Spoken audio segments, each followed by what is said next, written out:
अगर आप जमीन पर खड़े हो तो आपको कुछ भी दिखाई नहीं देगा, लेकिन जैसे ही आप आसमान से नीचे देखते हैं, रेगिस्तान की सूखी सतह पर सैकड़ों विशाल आकृतियां उभर आती हैं। सीधी रेखाएं, जानवरों की आकृतियां और एक इंसान जैसी रहस्यमय आकृति। ये कोई साधारण चित्र नहीं है, बल्कि हजारों साल पुराने ऐसे निशान हैं जो आज भी दुनिया के सबसे बड़े रहस्यों में गिने जाते हैं। इन्हें ही दुनिया नाजका लाइन्स के नाम से जानती है। नाजका लाइन्स दक्षिण अमेरिका के देश पेरू में स्थित नाजका डेजर्ट में मौजूद हैं। यह इलाका दुनिया के सबसे सूखे क्षेत्रों में से एक है, जहां सालों तक बारिश नहीं होती। इसी सूखे वातावरण की वजह से ये आकृतियां लगभग 2000 सालों से सुरक्षित बनी हुई हैं।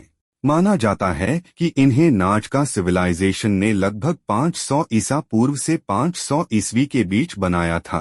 उस समय यहाँ रहने वाले लोगों के पास न तो आधुनिक तकनीक थी और न ही उड़ने के साधन, फिर भी उन्होंने ऐसे विशाल चित्र बनाए जो पूरी तरह से केवल आसमान से ही दिखाई देते हैं। नाजका लाइन्स दरअसल जमीन पर बनाए गए विशाल जियोग्लिफ्स हैं। इनमें कई तरह की आकृतियां शामिल हैं, जैसे हमिंगबर्ड, बंदर, मकड़ी, मछली और एक इंसान जैसी आकृति जिसे लोग एस्ट्रोनॉट कहते हैं। कुछ सीधी रेखाएं तो कई किलोमीटर तक फैली हुई हैं। इन आकृतियों का आकार इतना बड़ा है कि जमीन पर खड़े होकर इंसान इनके पूरे रूप को समझ ही नहीं सकता। यही बात इस रहस्य को और गहरा बना देती है।